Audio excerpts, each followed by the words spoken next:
Oke, ketemu lagi di podcast Anak Bangsa. Kali ini kita akan membahas mencoba memberikan bantuan atau mencoba memberikan masukan kepada Presiden Prabowo agar bisa lepas dari jaring-jaring laba-laba Mulyono. Saya sudah sampaikan di podcast sebelumnya bahwa Mulyono itu adalah bahaya laten.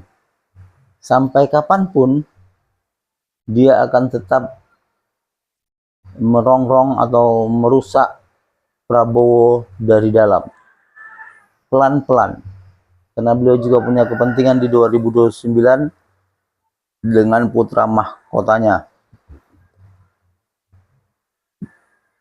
Sebelumnya kita review dulu di minggu-minggu terakhir ini ada kejadian-kejadian apa yang bisa kita jadikan landasan untuk meninggalkan Mulyono. Jadi pertama adalah ocehan Hasto Kristianto, Sekjen PDIP yang ditahan KPK. Itu yang pertama. Yang kedua, mega korupsi Pertamina yang hampir 1.000 triliun itu sejak 2018. Ini betul-betul luar biasa. Pengkadalan rakyat sendiri dikadali oleh perusahaan besar. Banyak kasus-kasus lain yang masih abu-abu dan belum terpecahkan di era Prabowo, tapi itu tidak akan pernah terpecahkan. Bahkan yang dua yang terakhir, misalnya mega korupsi Pertamina atau ocehan Hasto tentang yang melemahkan, yang membuat RUU pelemahan KPK itu adalah inisiatif Jokowi. Ini juga tidak akan terpecahkan selama jaring-jaring Mulyono ada di dalam pemerintahan Prabowo. Tapi rupanya Tuhan sudah membukakan jalan. Salah satunya adalah mega korupsi di Pertamina. Itu sebenarnya salah satu cara Tuhan memberikan atau membuka jalan bagi Prabowo atau bagi seluruh rakyat Indonesia untuk melihat kebusukan Mulyono secara nyata. Jadi bagaimana cara agar Prabowo bisa lepas dari Mulyono? Maka sebenarnya jawabannya cukup kita melihat ke presiden kedua kita, yaitu Bapak Soeharto. Kalau kita baca buku biografi Soeharto, maka kita akan mendapatkan dua prinsip utama Soeharto dalam menghadapi masalah-masalah besar di negara ini. Jadi prinsip pertama, dia mengatakan bahwa politik bumi hangus.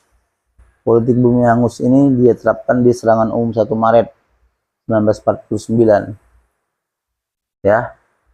Di tahun 1965 pasca gerakan 30 September itu Soeharto menggunakan prinsip lain, yaitu prinsip kedua. Dia mengatakan bahwa berpihaklah kepada yang banyak walaupun yang banyak itu belum tentu benar. Jadi kalau kita mengenal Soekarno dengan politik belah bambunya, maka kita akan mengenal Presiden Soeharto dengan prinsip berpihaklah kepada yang banyak, walaupun yang banyak itu belum tentu benar. Jadi menurut saya, ketika tagar adili Jokowi harga mati yang mulai marak lagi keluar, karena kita tahu sebelum demo Indonesia Gelap, itu adili Jokowi juga sudah marak. Sekarang tagarnya berubah jadi adili Jokowi harga mati. Dan mega korupsi Pertamina itu jalan ilegal pertama. Kemudian pengakuan Direktur Pertamina yang sebelumnya, Kania, yang mengatakan bahwa dia menjalankan perintah, kemudian didakwa korupsi, itu juga jalan menuju Jokowi. Nah, jadi sekali lagi kalau Jokowi sekarang saat ini berpihak kepada banyak, atau yang banyak berpihak kepada yang pro, sementara dia sudah ada yang kontra juga. Ya, yang kontra juga akan berbalik mendukung dia jika dia menggunakan prinsip Presiden kedua RI ini.